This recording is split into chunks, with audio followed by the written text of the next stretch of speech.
اعوذ باللہ من الشیطان الرجیم بسم اللہ الرحمن الرحیم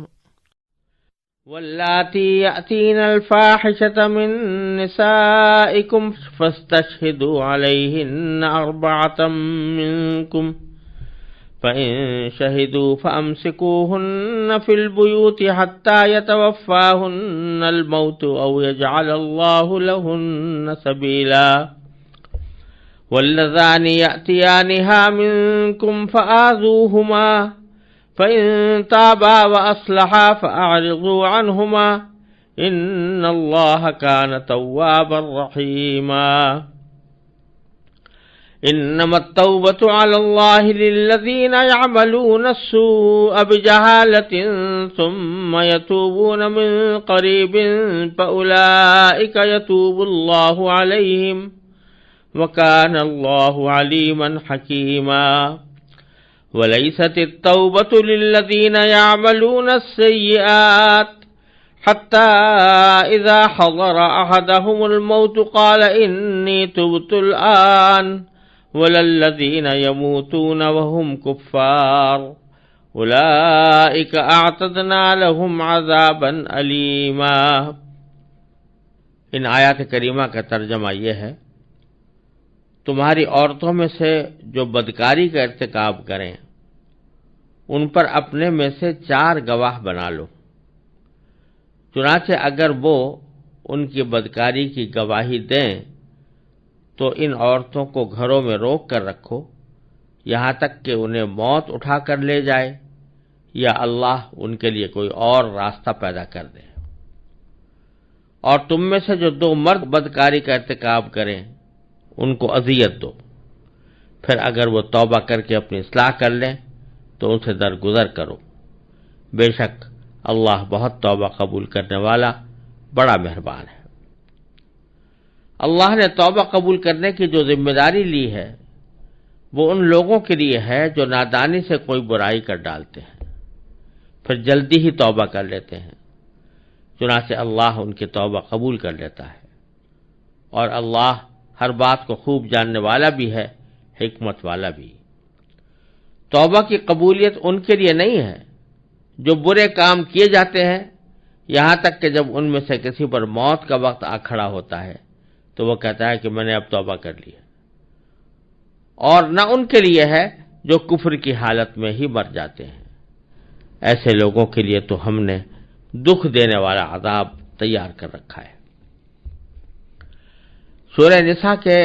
شروع سے جو بیان چل رہا ہے وہ خاندانی نظام سے متعلق ہے،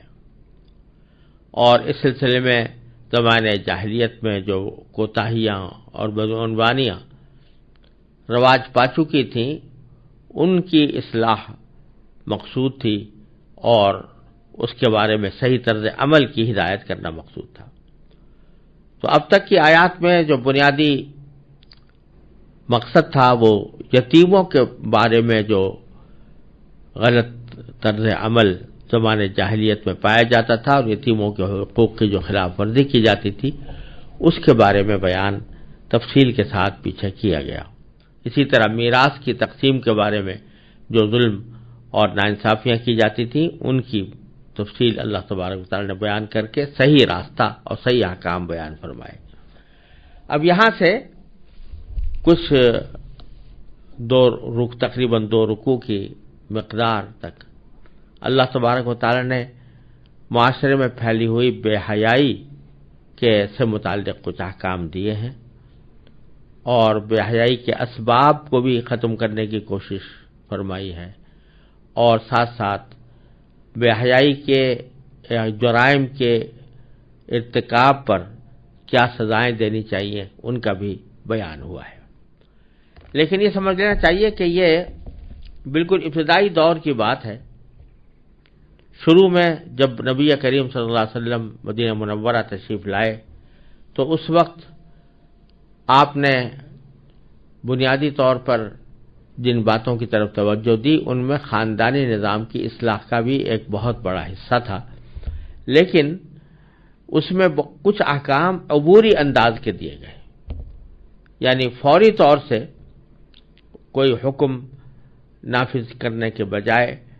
کچھ تدریج کا پہلو اختیار کیا گیا۔ چنانچہ بعض احکام اس میں، خاص طور سے پہلی آیت میں جو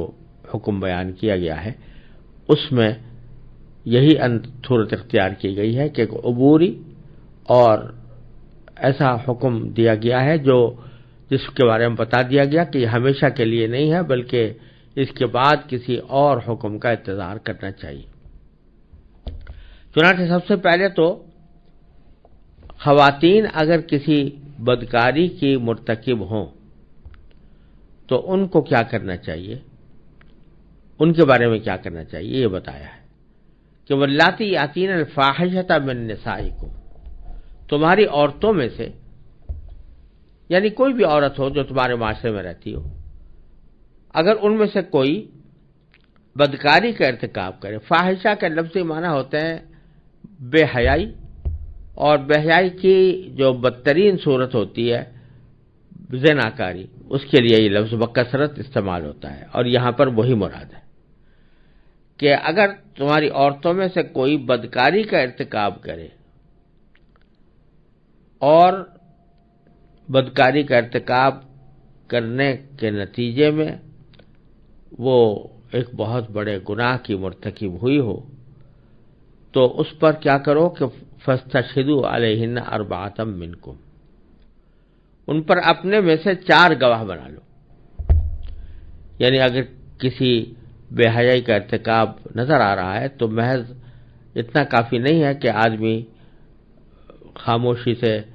دعویٰ کر دے کہ فلاں نے بدکاری کا ارتکاب کیا ہے، بلکہ 4 گواہ بنانے ضروری ہیں، تاکہ اگر سودا دلوانی ہے تو 4 گواہ بنانے ضروری ہوں گے۔ فَإِن شَهِدُوا، چنانچہ اگر وہ گواہ 4 گواہ گواہی دے دیں کہ فلاں عورت نے بدکاری کا ارتکاب کیا ہے، تو فَأَمْسِكُوهُنَّ فِي الْبُيُوتِ، تو ان عورتوں کو گھروں میں روک کر رکھو، یعنی گھروں میں قید کر دو، ایک طرح سے ہاؤس اریسٹ کر دو ان کو، کہ اس سے باہر وہ گھر سے باہر نہیں جا سکیں گی، اور یہ اپنے گھروں میں رہیں گی، محبوس رہیں گی، حتیٰ یتوفاہن الموت، یہاں تک کہ یا تو موت اٹھا کر ان کو لے جائے، او یجعل اللہ لہن سبیلا، یا اللہ ان کے لیے کوئی اور راستہ پیدا کر دے، یا اللہ اور کوئی راستہ پیدا کر دے۔ اس میں اشارہ فرما دیا گیا کہ یہ حکم عبوری ہے، جب تک کوئی باقاعدہ حکم نہیں آتا اس وقت تک کے لیے یہ حکم ہے کہ ان کو گھروں میں روک کر رکھو، لیکن جب کوئی اللہ تعالی کی طرف سے باقاعدہ حد کا حکم آ جائے گا تو پھر اس کے اوپر عمل کرنا ہوگا۔ چنانچہ یہ حکم عبوری رکھا گیا تھا، اور بعد میں پھر سورہ نور کے اندر زنا کی سزا کی تفصیل بیان ہو گئی، اور پھر نبی کریم سرورت عالم صلی اللہ علیہ وسلم نے اپنی احادیث میں صراحت کے ساتھ بتا دیا کہ یہ اللہ نے جو دوسرا راستہ پیدا کیا ہے وہ کیا ہے، اور اس کی تفصیل رسول کریم صلی اللہ علیہ وسلم نے یہی فرمائی کہ اگر عورت یا مرد کنوارے ہیں تو ان کو تو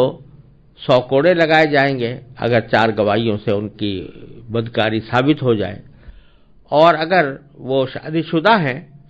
اور ان کے اندر احسان کی شرائط پائی جاتی ہیں تو اس صورت میں ان کو رجم کیا جائے گا، یعنی سنسار کیا جائے گا۔ لیکن یہ حکم بعد میں آیا، شروع میں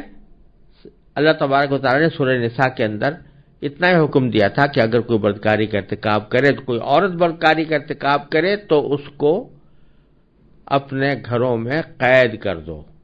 یعنی قید سے وہ گھر سے باہر کہیں جا نہ سکے۔ یہ گھر سے باہر نہ جانے میں ایک پہلو تو اس کی سزا کا تھا کہ اس نے جو جرم کیا اس کی سزا کے طور پر اس کو گھر میں قید کیا جائے، اور دوسرا پہلو یہ تھا کہ جب اس عورت کے اندر ایک بری خصلت پیدا ہو گئی ہے تو یہ باہر نکل کر معاشرے میں کوئی فساد نہ پھیلائے اور دوسری عورتوں کو بھی اس بیماری میں مبتلا نہ کرے۔ لیکن یہ حکم عارضی تھا، اور بالآخر پھر وہی حکم سورہ نور میں اور نبی کریم صلی اللہ علیہ وسلم نے حضرت عبادہ بن صامت رضی اللہ تعالیٰ عنہ کی حدیث میں بیان فرما دیا کہ اب اللہ نے یہ راستہ پیدا کر دیا ہے کہ غیر شادی شدہ کو کوڑے 100 لگا کر چھوڑ دیا جائے گا، اور شادی شدہ محسن کو رجم کیا جائے گا۔ یہاں ایک بات یہ بھی سمجھنے کی ہے کہ شروع میں یہ عبوری حکم دینے کی، شروع ہی میں ایک دم سے 100 کوڑے کا حکم یا رجم کا حکم کیوں نازل نہیں کر دیا گیا، بلکہ یہ تدریج کا پہلو کیوں اختیار کیا گیا؟ بظاہر اس کی حکمت یہ معلوم ہوتی ہے کہ عرب کا وہ معاشرہ جس میں رسول کریم صلی اللہ علیہ وسلم تشریف لائے اور مدینہ منورہ کی وہ ریاست جو آپ نے قائم فرمائی، اس میں لوگ ابھی اتنی سخت سزاؤں کے شاید متحمل نہ ہوتے۔ اس واسطے اس سخت سزاؤں سے پہلے ایک عبوری مرحلہ ایسا رکھ دیا گیا کہ سزا تو مل جائے اور لوگوں کو پتہ چل جائے کہ یہ بہت برا کام ہے، لیکن جہاں تک تعلق ہے اس کی شدید ترین سزا کا، اس کو تھوڑے عرصے مؤخر کیا جائے، شاید یہ حکمت ہوگی۔